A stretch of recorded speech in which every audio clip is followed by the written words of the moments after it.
I think we're live. Nice. Welcome, everyone, back to the Podcast of Champions. I'm David Woods from Bruin Report Online, the UCLA site on the 24/7 Sports Network. And I'm Ryan Abraham from USCFootball.com, the USC site on the 24/7 Sports Network. And together, him and me, we make the Podcast of Champions, talking all things Pac-12 football. We are remote again. David in his house with lovely construction going on. Me, just after 7 in the morning, after maybe a few too many Mai Tais. I'm in Hawaii. Last night. Let's make it clear. Last night, not right now. Too many Mai Tais last night. I had my aloha water. Yeah. And yes, so I'm in Hawaii covering the Polynesian Bowl. That's my cover for I want to come to Hawaii in January, but I do it every year and do some work for sure. But we were trying to schedule a time because there's a lot of stuff happening in the world of formerly Pac-12 football. And so we're doing it 7 in the morning here, 9 a.m. on the East Coast. I don't know, maybe 6 p.m. in London, something like that, wherever you guys are. But we're Podcast of Champions with ambient noise at the beach, and Dave's got construction going on. Yeah, I've got somebody, I think they're grinding metal next door. Who knows?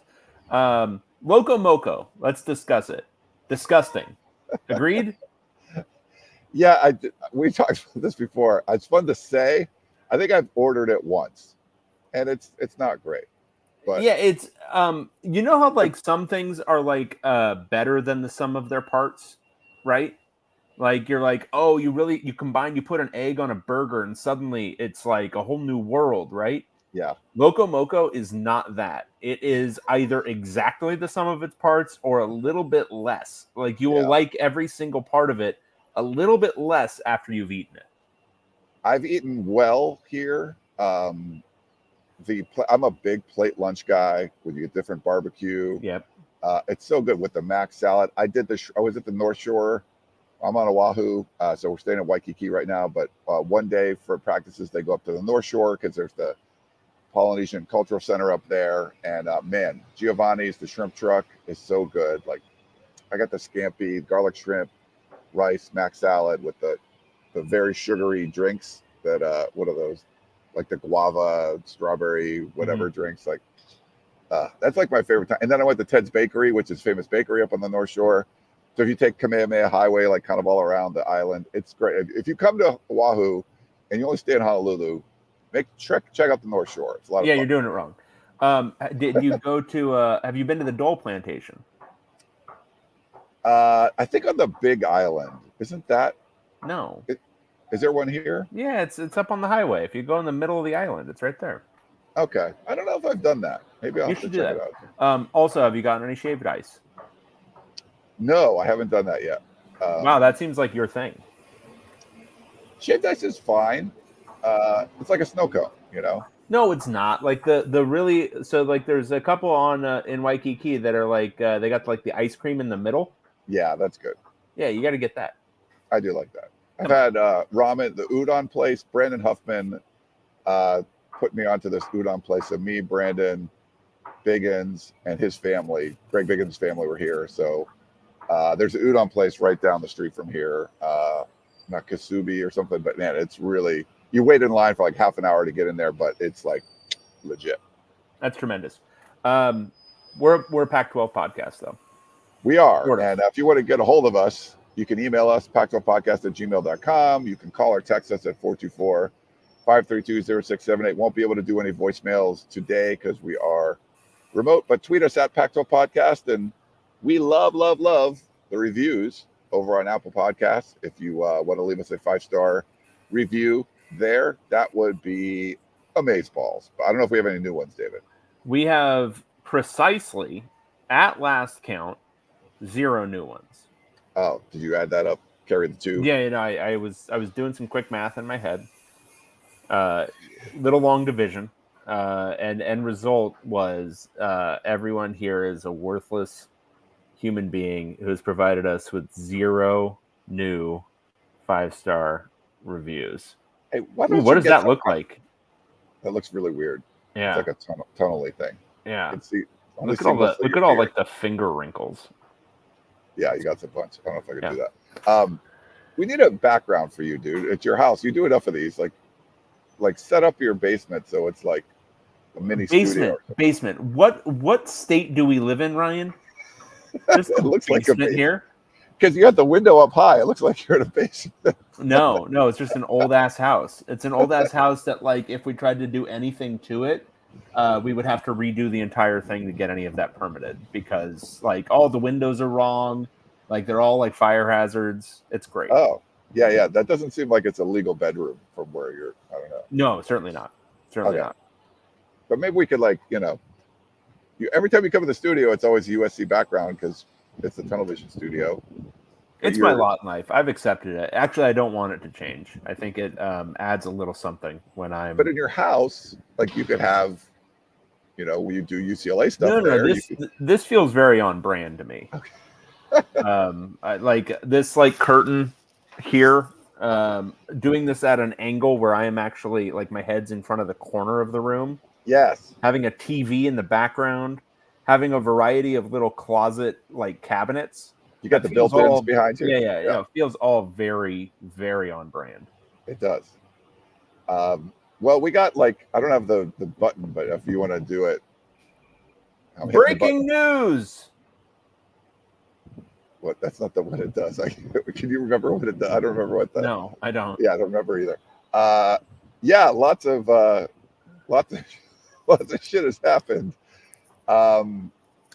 It's funny when the GOAT of college football coaching retires, the domino effect. Well, and obviously the domino effect would be felt entirely in the Pac-12 where all of the best coaches and programs are, right? Yeah. Like when you're looking to replace Nick Saban at Alabama, screw the ACC, screw the Big Ten, screw other SEC programs, you're looking west. You're looking for the best of the best. And as we all know, those are born and bred in the Pac-12. Yeah. I think the Pac-12 for a lot of reasons, picked a bad year to be good. Correct. One, it was after they already imploded. Like it would have been better to be good before you imploded, so maybe you don't implode. And then now you got to replace Harbaugh. I mean, you got to replace Saban. Maybe replace Harbaugh. I don't know. Maybe that's happened overnight. I didn't see, but hasn't yet. Yeah, the Saban thing is funny, and I think it was talk. Might have been Andy Staples. I forget who I was listening to, but he had created Bill Belichick retires. Pete Carroll, decent coaching tree. Belichick, kind of a shitty coaching tree. Saban's is pretty amazing, I mean, and I think this was Andy's point, that it was so good that you couldn't really replace it with one of those guys like Texas, like Sark's at Texas already, Yeah. Kirby Smart's already at Georgia. Dabo's at Clemson. Yeah, and it's well, so what? I mean, you could try to Jimbo get Fisher is out there hanging out. You could do that, but the guys you wanted, you could leave. Sark could have left, and I don't know who they ended up offering to. I don't think Dan Lanning was offered the job. I think they wanted DeBoer outside of getting Kirby or Sark or something. But yeah, so that was kind of interesting. He's done so well. There wasn't this ready-made replacement. And people thought it was going to be Dabo for years, and then he's sort of fallen off. You didn't. Alabama fans didn't want him anymore, so that was interesting. But getting Kalen DeBoer, you lived in the South. I was married to a Southerner. There's a thing for not trusting people that aren't Southern dudes, And Well, Saban wasn't, but you become that. I don't know if they trust Kalen DeBoer right now, just because he doesn't. He's never really been down there. Well, I'll be really interested to see how this works because I'm a big DeBoer fan. Coaching is coach ass mother coach you've ever seen. He's a really good football coach, X's and O's, the whole deal. He's not a recruiter, hasn't been, wasn't at Washington, didn't have to at Fresno State, certainly didn't have to at South Dakota State.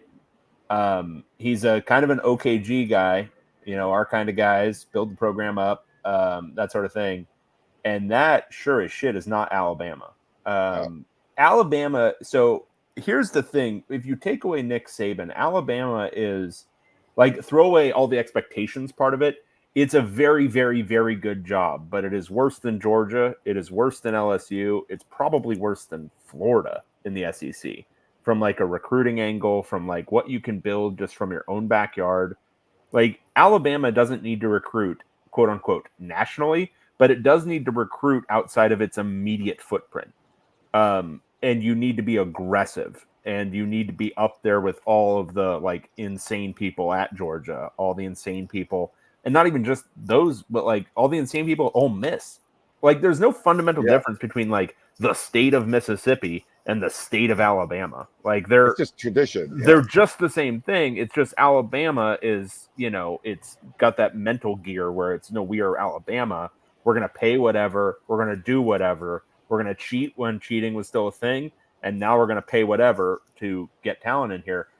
How does DeBoer fit with that? And that's the thing that, like, you hired a really good coach. I think Alabama, relative to its talent level, is still going to be very good. But that talent level needs to still remain top 10 if they want to, realistically compete for national championships. And that's the piece that I think is, it's a weird thing to talk about, but, like, that's a little bit of an unknown in going forward with Kalen DeBoer. Nick Saban was lost in all the stuff where he's, like, a really good coach. And, obviously, his defensive practices have been hugely influential on a lot of college football, and his ability to adapt to the changing times, go offense first, all that kind of stuff. Clearly a great coach, but Nick Saban, a monster recruiter, and always has been, going back to wherever, Kent State, Michigan State. Yeah. Kalen DeBoer's never been that. So can he adapt? Can he bring in the right assistants? Because he's brought a lot of his Washington staff, I believe. It's going to be really interesting to see. They hired the South Alabama head coach, I believe, is their DC, Kane Womack. He's another really good coach, but he's been at South Alabama. How good of a recruiter is he? And this is the kind of stuff that I think is a question for DeBoer at Alabama. For sure. And I think the one thing, you could look at this two different ways. One, he's got to recruit better than Nick Saban, which Nick Saban was the GOAT. He changed the game. They weren't doing NIL the way Texas A&M or Tennessee or Georgia was doing NIL, because you were getting that sort of, you're getting Nick Saban, you're getting this Nick Saban discount. You were like, hey, I think it was until this class, if you were there for 3 years since Saban got there, you won a national championship. Like, you were guaranteed to win at least one. So people would go there, maybe not getting the same kind of NIL deal. So now Alabama is stepping up their NIL game, knowing they can't get this Saban discount or whatever. So I guess there's that aspect. You almost have to recruit better than Saban was doing, but I don't think you have to be the dog recruiter, because NIL is such a big part of it too. So maybe you don't have to do it as much as, like, Saban was doing. But then he needs booster outreach, and he needs to build up NIL funds. Yeah. Here's my take and my fearless prediction, and I'm so good at these. Kalen DeBoer is going to be fired within 4 years. Wow. And he's going to win, like, 9-10 games a year, easy. But he's going to be fired within 4 because he's not a fit. I don't think he's culturally a fit down there. I don't think he's a recruiting fit down there. I don't think it's going to be great. And I think there's going to be a booster. So I think it's a little bit of what happened to UCLA basketball after John Wooden retired is going to be what happens in Alabama. There's a sense of entitlement now. Like, why should I have to give you a bunch of money? Nick was recruiting at X level without that money. So why do I suddenly need to give you $10 million? Just win, dude. All right. So 1350 or so into our January 17th show. Someone in the chat, please mark this down. It was a lot of fun when we got to say, go back and take Dave's take that Jaden Daniels would never play it down at LSU. West Texas right after the Heisman ceremony. Please clip this. Clip it. Yeah. Oh, he's very good at that. That's cool. Okay, so DeBoer's gone. Yeah, DeBoer leaves. So I kind of like, and we got to talk about how these people leave, because people get really upset. I think it's one of those deals where you're breaking up with your significant other. Like, is there a good way to do it? Like, oh my God, he broke up with me on text. Oh my God, he took me to this nice dinner and then broke up with me. Like it was over the phone. How impersonal is that? Like, I don't know if there's a way that you can break up with somebody that, and I think people like DeBoer's way of, like, he had a heartfelt, speech or whatever to his teammate versus what we're going to talk about next. Did you listen to it? No.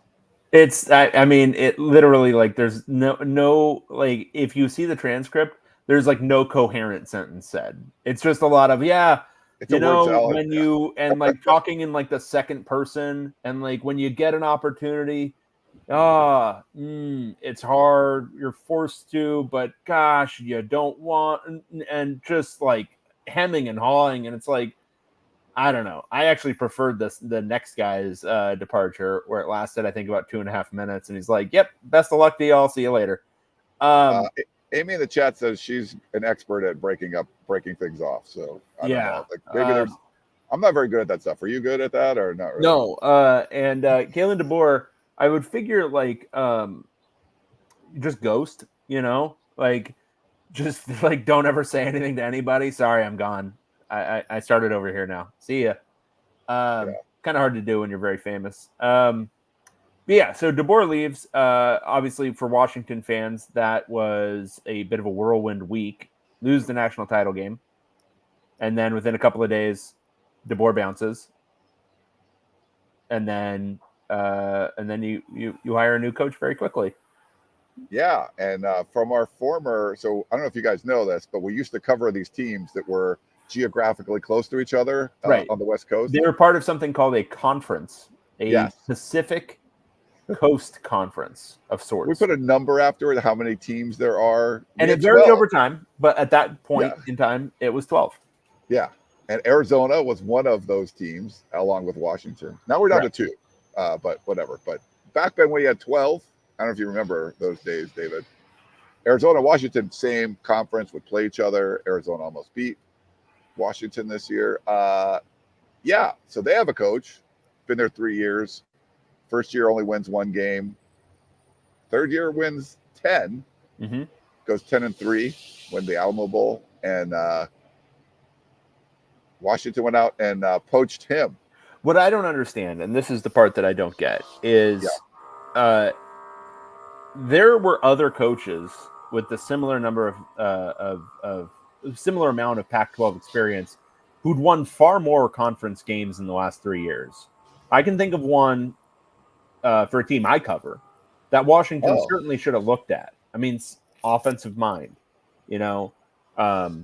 has recruited before, has experience on the West Coast, also has done preparation for the Big Ten, and they didn't even look at him.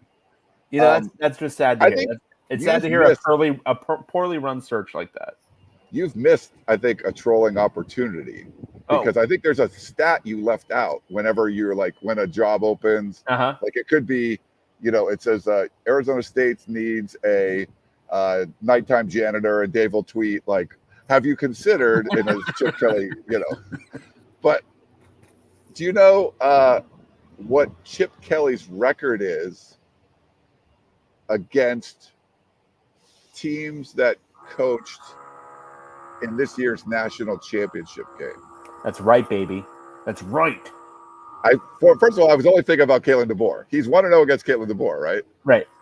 Okay, because a lot of things with Kalen DeBoer is 3-0 against Landanning. Right. But he probably has a decent record against Harbaugh too. Like, I would think so. I mean, I think it's probably like 2-1 or something, but it's probably pretty good. Look up in the chat, like anyone in the chat, like what was Chip Kelly's record against Harbaugh when they was at Stanford? Yeah, I need this he's data at least point. 1-0 against the national championship coaches from this year. So you are completely missing your opportunity. That's so critical. Thank you so much for pointing that out. But another good reason for UCLA to keep him, because he's got that record against the national championship coaches. All right. So hang on. I'm going to look this up right now. This is good radio. This is pretty good. All right. So 2009 Oregon lost to Stanford. So that's 0-1 against Harbaugh. Okay. 2010 Oregon beat Stanford 1-1. Okay. So we're 2-1 against national championship coaches. 2011 beat Stanford again, so that's 3-1. 3-1. Then I think 2012 they lost. Let me see. Yeah, 2012 they lost. So okay. 3-2. He's got a winning record against national championship coaches. That's crazy. Are you gonna give me credit in your next trolling tweet? No, I need that one. That's a great one. So anyway, but I think they were trying to get. I think Washington was trying to get. Now remember, DeBoer was hired by Jen Cohen, who's moved on to USC. I think they were trying to get Lance Leipold because he's done an amazing job at Kansas. Yeah, and I believe he turned that one down. Yes. And Jedd Fisch, and we could talk about his exit. That was not well received by the Tucson community. But they go get Jedd Fisch, who, like Kalen DeBoer, hasn't been at any place for a particularly long period of time. Yeah. Since 2007, I think is the last time he was somewhere more than 3 years. Yeah. So what happened this week was a lot of learning who you are and learning where you are in the hierarchy of things. So Washington is not a tier 1 school. And I think Washington fans know that. Arizona is not tier 2. And I think Arizona fans now know that. Yeah. And San Jose State, oh boy. But I think we found that out during the expansion, right? When when Utah fans are saying, I think we beat USC, UCLA, Oregon saying that, well, that's not, you're still not, doesn't make you a tier 1, Well, honestly, so everyone gets upset when something, happens that makes your school, makes you feel bad. And so your coach leaves, you feel bad. I think some of it is also it's continued effects of how that all felt for a lot of fans, the realignment stuff, because Washington learned some things that were kind of hard to learn, and Arizona learned some things that I think were kind of hard to learn about the value of your school in a media setting. And I think not being able to retain coaches in 10 years ago, I mean, you would still see occasional things where guys would go interconference or go from a big Power 5 job to another big Power 5 job. But it does feel like it is happening more and more. And I think it does have to do with the concentration of money and all that kind of stuff in the Big Ten and the SEC. Anyway, all of that being to the side, Washington not getting Lance Leipold, that would have been kind of the Kalen DeBoer hire. Yeah, I think so. You're going and getting a really damn good coach. And that's going to, have all of its knock-on effects of having a really damn good coach. I honestly think Jedd Fisch is maybe better for them. And it sucks to say long-term because who knows how long Fisch is going to stay if he has success there. But it's better from a sustainability standpoint because he's going to recruit the shit out of that job. And it's got higher recruiting potential than Arizona does. I think he could get Washington back to where it was, when it was recruiting at a top 15 level consistently. I think that was when Jimmy Lake was doing his thing a little bit before he took over the head coach job. And if he can do that, Washington can remain a factor in the Big Ten because he's also a good coach. I don't think he's a magician like DeBoer is or like Leipold is, but he's a good coach. And he's a very, very good recruiter who's going to work really hard at that job. But the thing is, if Florida opens or Michigan opens or, any of a half dozen other schools open, he also is a guy who's going to look around. Sure. I don't think he's found his final destination at Washington. But I think it's they made chicken salad out of a really bad situation. And Washington's a little bit of a rebuild. I mean, they're losing a ton. From this title roster, but Fisch might be able to bring over some guys from Arizona, and again, he's going to recruit it really well. I think they'll be kind of bad next year, and then pretty quickly after that, they'll be good again. Yeah, I agree. I think if Florida opens next year, could he leave in 1 year? I mean, that's kind of crazy, but I wouldn't be surprised. It's hard to be, and we don't know if Fafita or T-Mac, and I think the last time Jason Shear reported, it just seemed like they were it was undetermined if they were going to go with them. I mean, I think that's what Arizona fans are worried about the most. It's Washington was going to take a step back because it was sort of built up for this year. They made a title run, and a lot of those guys are going to be gone. Arizona was like different. Like they could have won the Big 12 this year. So there was a real opportunity for Jedd Fisch to stay at Arizona. I think that's honestly, from reading Shear and reading other people, I think that's a lot of what's pissing them off, is that next year Arizona was a dark horse playoff contender in the new expanded playoff. Like, they win the Big 12, which is definitely possible next year. They would have been in the playoff. Like, it's one thing if he decides to leave for Florida after that year. But leaving for Washington in a lead up to a season where you've got real potential to do some things, I think that's just like, what's the point of all this? Like, is the point to be good, or is just the point to like eke out a few more $1 million? And I think that's the part that's rubbing people wrong. And reality is, for a lot of these guys, it's to eke out a few more $1 million.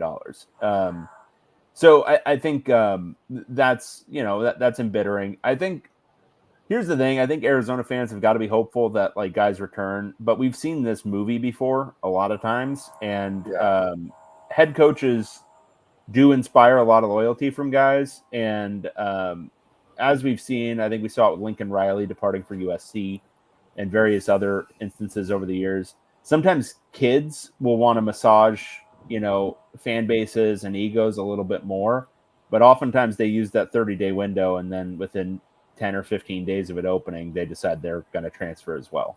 Yeah. So when you lose your head coach, the transfer portal window opens for that school.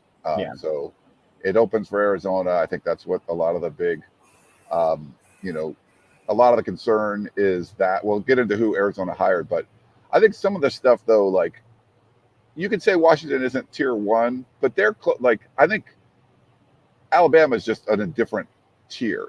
There's like, if you're going to call that tier one, like Georgia, Ohio State or something, okay. But, I don't think there's anyone saying that Washington's going to be on the same plane. There could be reasons you want to stay at Washington, but it's Alabama. Like, they've won unprecedented national championships and all that kind of stuff.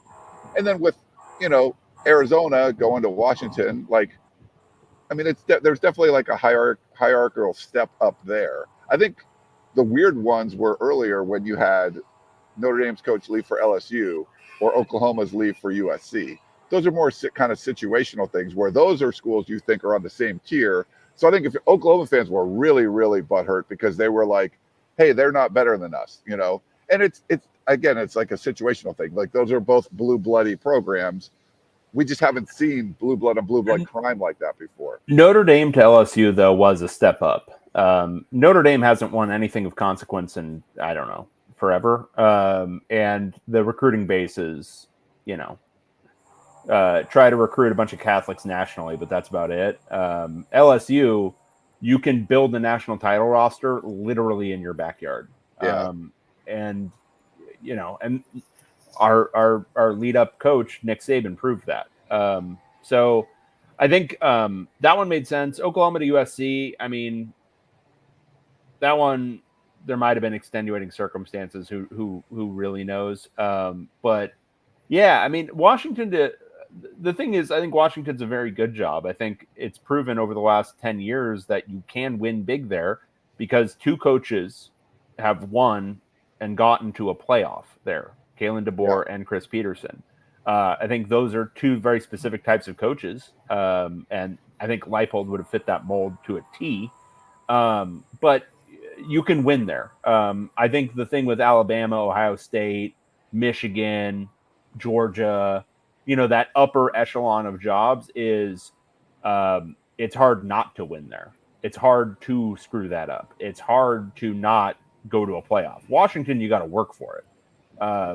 And, I think Washington is in that tier with, a bunch of really good schools that are still serious. I think what we're learning about college football today is, and what we're going to continue to learn over the years to come, is what programs are serious about continuing to compete and win in this new era and what programs aren't. And I think Washington has shown enough. It's put its chips in, it's, done the renovations, it's done all that stuff to show that they're serious. Taking a huge haircut to make sure they're in the league that can actually compete for titles. All this stuff shows that they're serious. And, all it takes is, again, another transformative coach, and they've had two of them. Yeah. So, what? So you think DeBoer will get fired soon Yeah, in Alabama? I don't think he's a It's tough. fit. It's tough to be the guy after like the guy. So first, nobody would be a fit. Nobody would work there. Yeah. It's again, I think it's a lot like John Wooden. Like he retires, and it doesn't matter who you are, because if you look at the coaches right after Wooden, they all did really well, but they all couldn't handle it.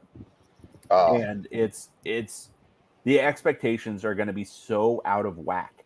Like even just at like whatever he was 72 this year, what he did with that stupid team he had, where they couldn't block up. I think it was South Florida earlier in the year, and then they beat Georgia in the SEC championship title, and then nearly beat Michigan. And if they'd beaten Michigan, earmuffs Washington, they would have beaten your ass too. That's insane. I mean, what he did this year was insane from a coaching perspective, and DeBoer's got to live up to that and the recruiting, and that's just that fan base is so, and it's totally natural, but the level of entitlement is going to be off the friggin' charts. Yeah. And I don't see how any coach handles that. Like his off year, he literally was like, a fourth down conversion away from winning a national championship, and is a year that he's like not that good of a team. Beats Georgia. Stupid. That's crazy shit. Yeah, I mean, what a note to go off on. And there's like conspiracies from Florida State people that they wanted to get Saban was going to retire, so they wanted to get him the playoff one last time or something, which is crazy. I don't think that's the case. But so what's your prediction for Jedd Fisch at Washington? I think he's there for a little bit longer than he was at Arizona. I think Washington is going to take a step back this year. I think he's going to have a little bit of a rebuild on his hands. I think it's either 1 year or it's 4+ at Washington. Wow. Okay. Because I think it's either he goes to Florida because he's like, I don't want to rebuild this. I want to go rebuild the place where it's even easier to recruit. Or he sticks it out. So I would say it's, you probably have to weather whatever happens with Billy Napier at Florida. But if you get through that, I think he could be there for a while. Because he's going to be able to. Arizona, he had to sweat blood to recruit at. I think they had one top 25 class. Washington, he's going to be able to do that if he works the same way. He's going to be able to get into, like, there might be a top 10 class, but certainly top 15. Yeah, I think it might be tough, though, for a 1 year deal, just unless he does get like T-Mac and gets. Yeah. Because they're going to take a step back roster wise at Washington. So I think it might be tougher to have a good year in year one. I'm not saying that they're not going to do 1-11 like he did at year one in Arizona, but like it's probably going to be like a 7-5 or 8-4 kind of, unless he does like really. Oh, I think the drop off could be more considerable. I wouldn't be surprised if they have a losing record next year. I don't think it'll be 1-11, but they lose a lot. So then it's hard to like bounce after 1 year because if Florida wants to hire him after he goes to Washington, and his star is not going to go down. And Florida, you always have to assess situationally. Florida has screwed up hire after screwed up hire after screwed up hire. Yeah. And Jedd Fisch is an alum, and makes sense. And so he's reportedly that. Yeah, he's reportedly getting $7.5 million for 7 years. I think it was Michael Lev reported that Arizona is not allowed to give like state employees more than 5-year contracts, so they couldn't even have matched it. But I think he about doubled his salary. It doesn't. I mean, none of that shit matters because you're never thinking about the length of your contract until the last couple years are up. This was money. It was a better situation. I mean, there's a lot that's like, it just makes sense. I mean, I understand why Arizona fans are pissed off, but it's. We can get into that. Yeah, in the broad scheme of things, this is the natural order. And I think his buyout's $12 million for like the first year or two or something. But so Arizona fans, if you go check out Jason Shear's Twitter, there was a lot of talk. I mean, like Noah Fafita apparently turned down $1 million NIL offer to go be Ohio State's quarterback, and he would have been the starting quarterback, like no questions. It was a 3-minute press conference. There was a lot of players that weren't even on campus, so it's like hard to have like a team meeting or a 3-minute, team meeting. People were not happy with the way Jedd Fisch left. What did you think about this situation? Like I said, it's just hard to break up with somebody. I don't know how you can do it that's going to be good, but people seem to have a real problem with the way Jedd Fisch did it, I guess. I mean, I again, there's no easy way to do it, and I think short and sweet. Look, everyone knows why you're doing it. Not making a big to do like DeBoer did, where he's like, I mean, what feels worse? A guy who coached you for 3 years or 2 years or 1 year and telling you, hey, I found a better job. I'm leaving. It's been good working with you guys. You guys are awesome. Whatever, blah, blah, blah, blah, blah. And do that for like 2.5, 3 minutes. Or somebody doing full on crocodile tears with you for like 10 minutes and not making sense. Like the words that are coming out of his mouth are barely clauses, certainly not sentences. And it's just like, and then you see him on video later, just like glad handing everyone in Alabama, talking about how, oh God, when Alabama calls, you just can't pass it up. This is friggin' awesome. I'm so stoked. Like the whole thing. What feels better? I mean, Jedd Fisch, I think off the record, he was dishonest with people, and I think that bothers them. But these guys are always dishonest with people.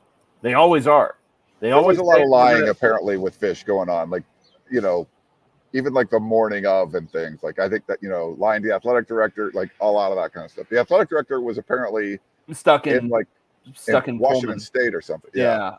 No, and there's always lying that goes on, and some of it is just like kind of the natural lying that happens when you're looking for a new job. Do you tell your current employer that you're looking for a new job? Sometimes, depends on how much leverage you think you have. Sometimes you don't, because you don't want to use the leverage. You actually just want to get the hell out. So again, are any of these people good people? No, they're not. But if you're going to do it, especially with your players and trying to tell them what's going on, short and sweet, because it's the same bullshit no matter what. You're still leaving. You're still taking another job because it's more money. So why sit there and do the crocodile tears for 10 minutes? Don't. Just leave.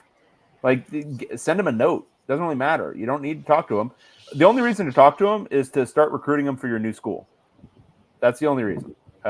Everything else, otherwise, you're basically just making up a bunch of bullshit because you've been selling a lot of stuff about their personal growth and all this other stuff, and you can't look like an absolute mercenary when you've been preaching all this team related stuff for so long. But all coaches leave. All coaches would do this at the drop of a hat if you offer them $3 million more a year. So it's all bullshit. They know it. The kids aren't stupid.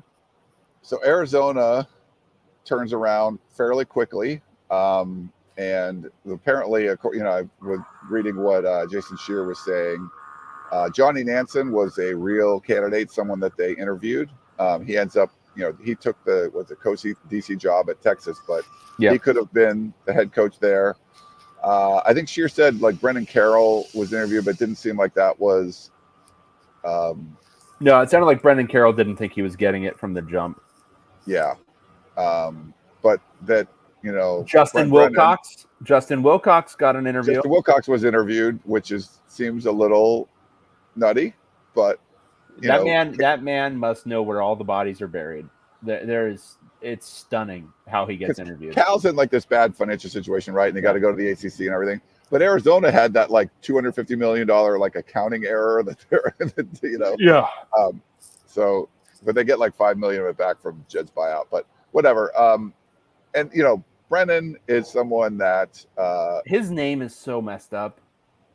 Brent Brennan. Brent Brennan. Brenton.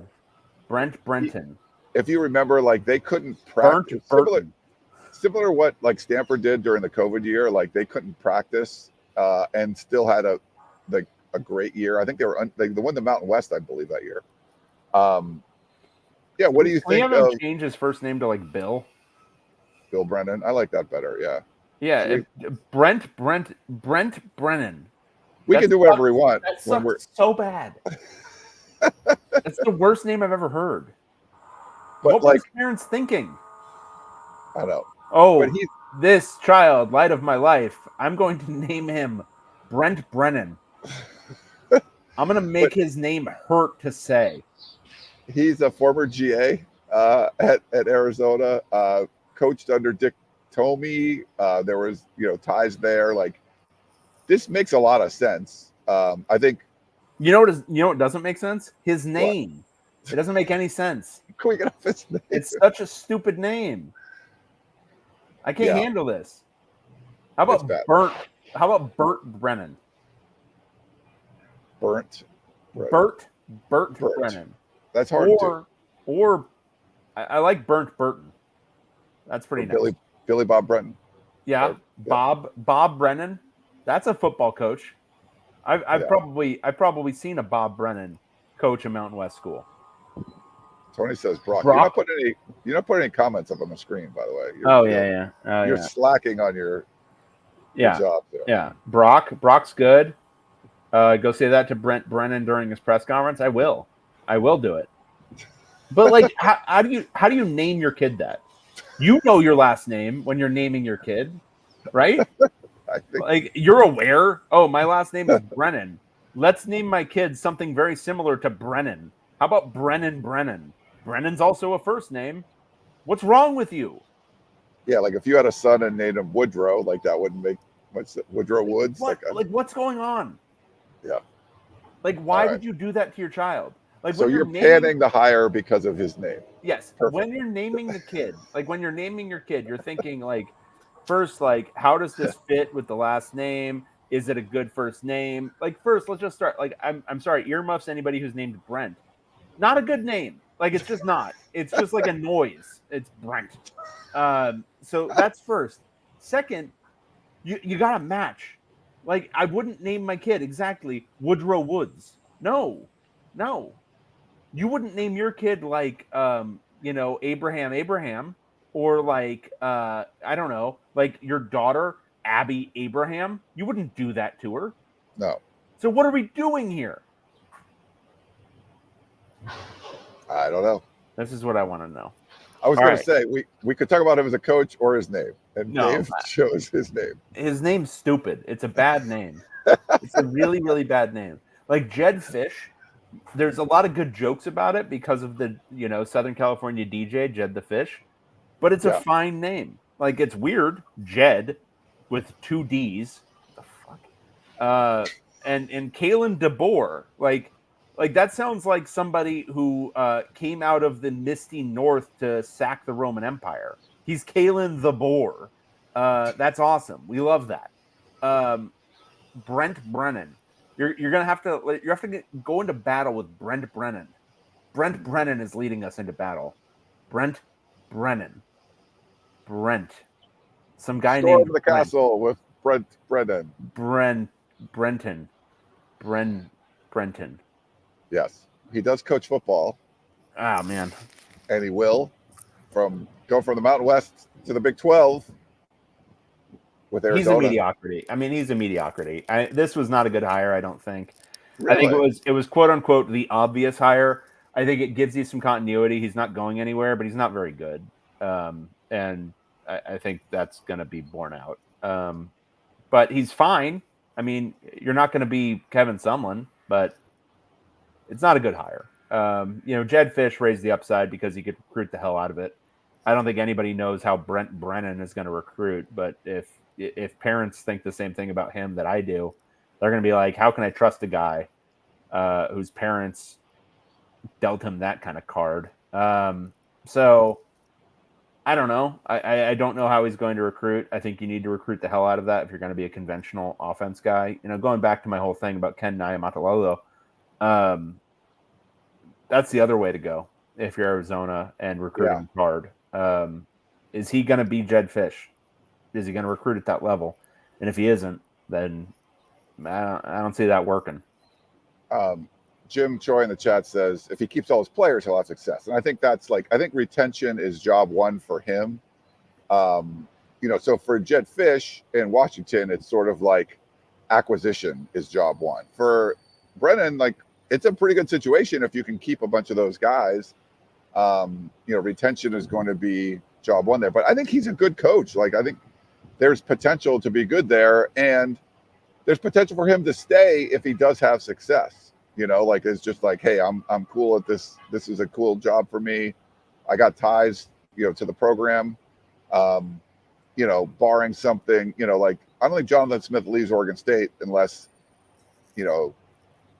shit doesn't implode, and I don't see Arizona's situation imploding. They're probably going to be in the upper part of the Big 12. He can stay there for a long time, I think, have success. So if he does, we'll see. I mean, but I'm a little more optimistic about the hire than you are, apparently. Can you imagine a college football playoff with Brent Brennan coaching one of the teams?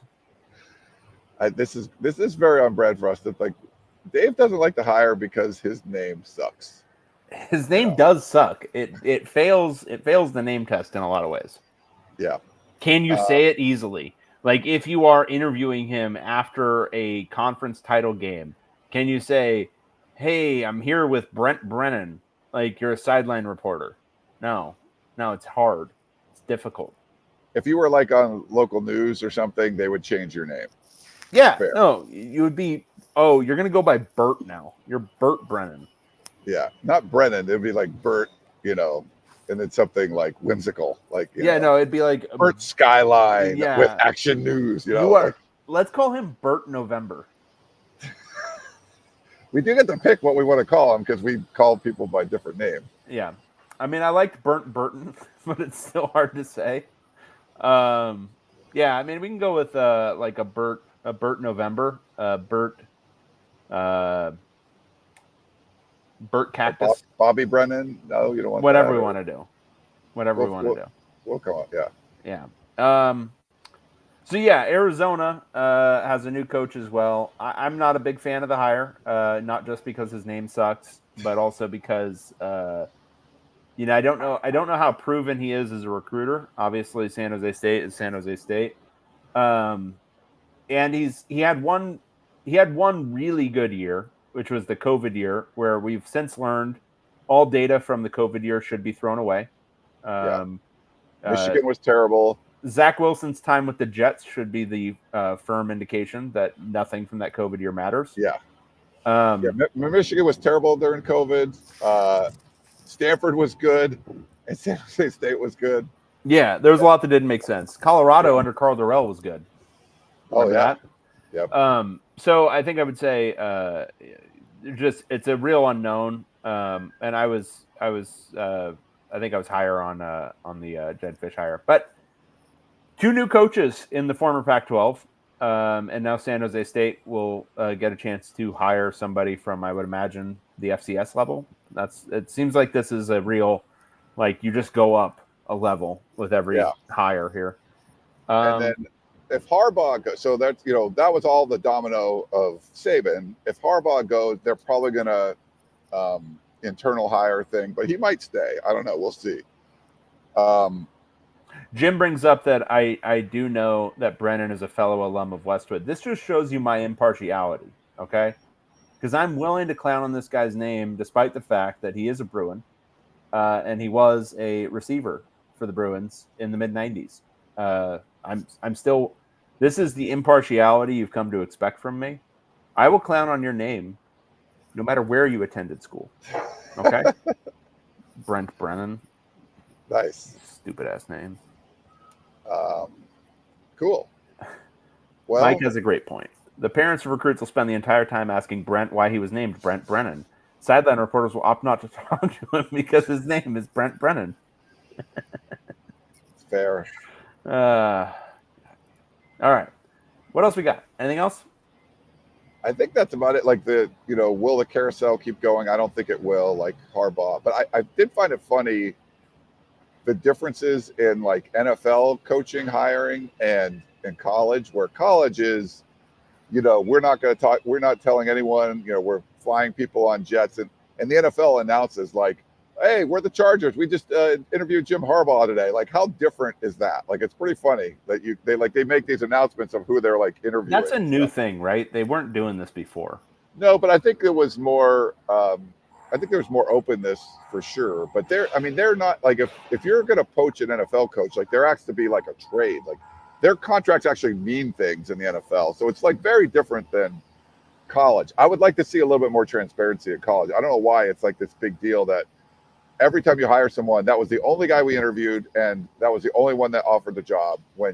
A lot of times that's just not the case, and it's okay. Sometimes someone could go move up, but they're just not the right situation for them, and it doesn't mean that your job sucks or whatever. It's just like they're happy where they are.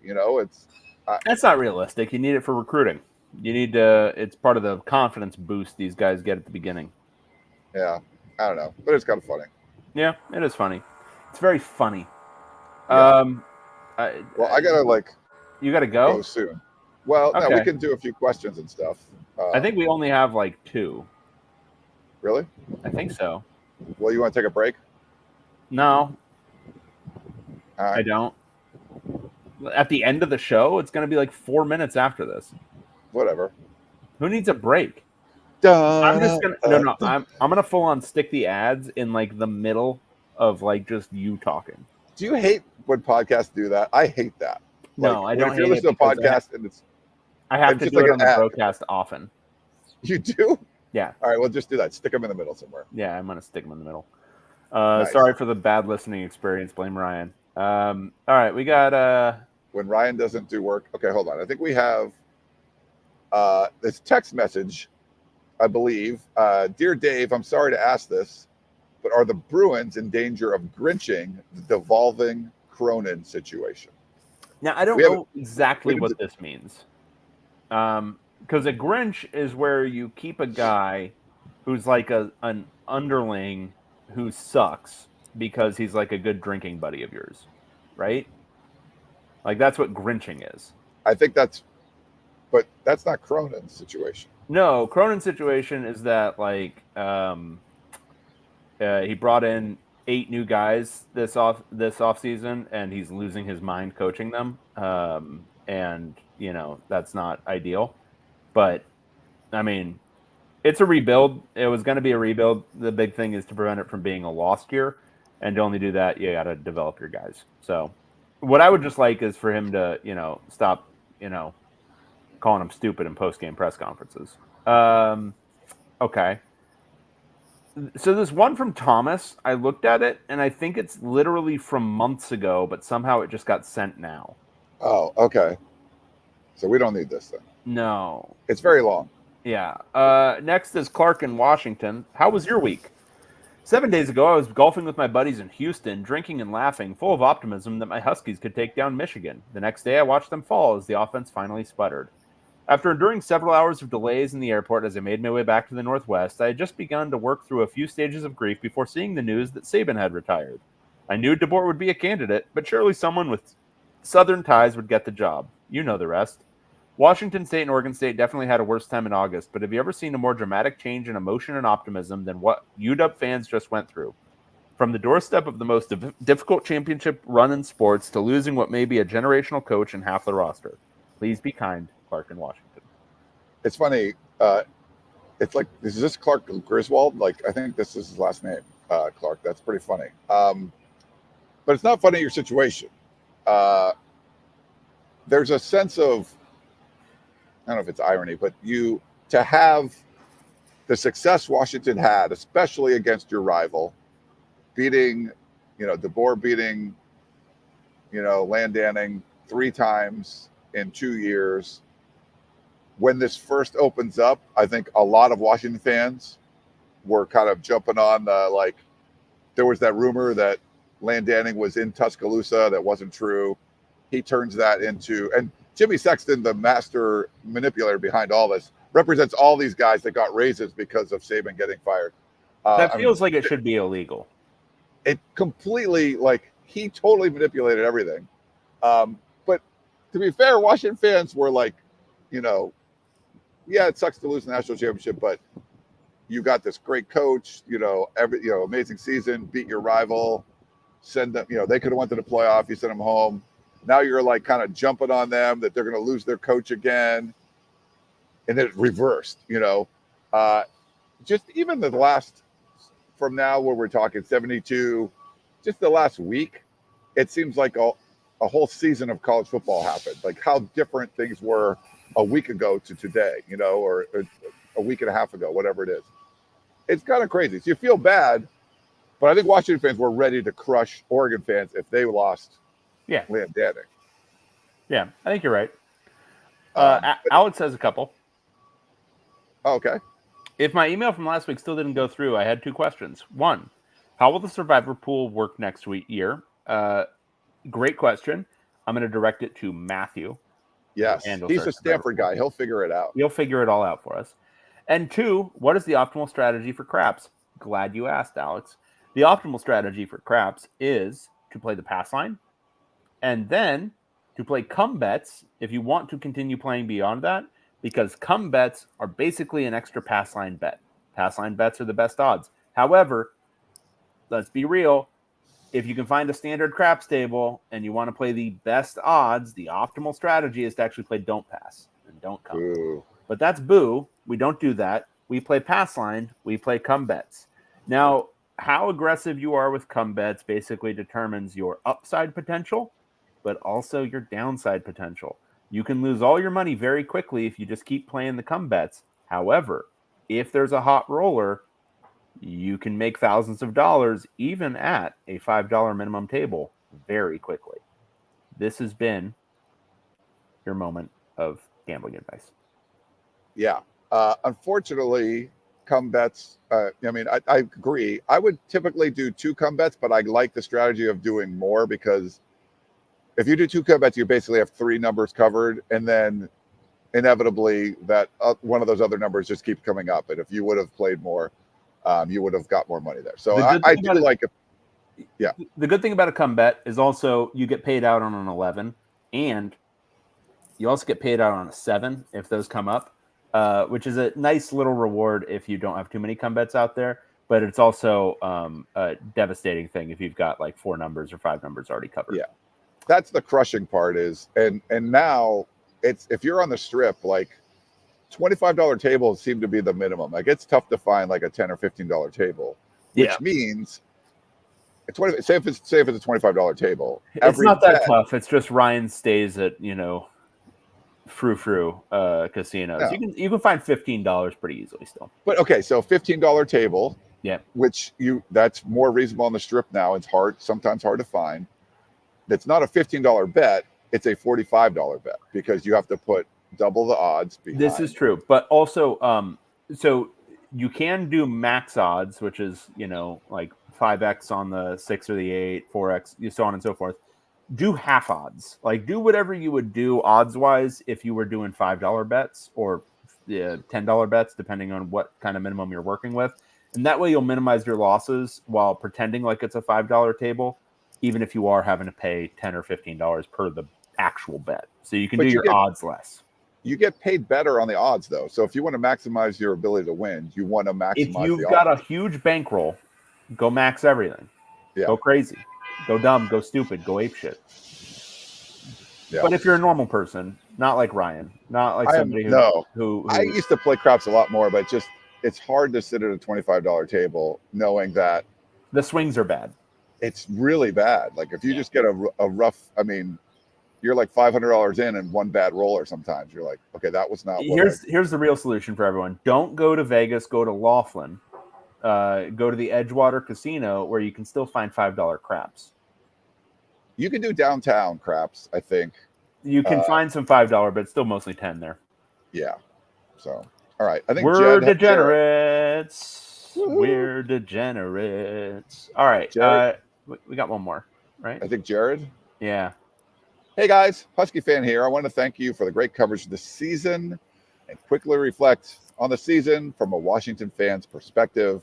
I'm writing this on Monday, January 15th, and I can't believe it's been just a week since the championship. I guess we were just talking about this. After the game, I've been totally disconnected from college football media because I've needed a break. So now with some distance and perspective, here are my thoughts. Well, we got beat decisively by Michigan this year. This year was an unqualified success for the program, and I'm optimistic about the future. Next year will be a rebuild, and DeBoer hasn't done the best job recruiting, but he's shown he can get the most out of his players. And with the transfers coming in, I expect we'll be competitive for our first year in the Big Ten. Overall, I'm just really excited about what DeBoer is building at Washington.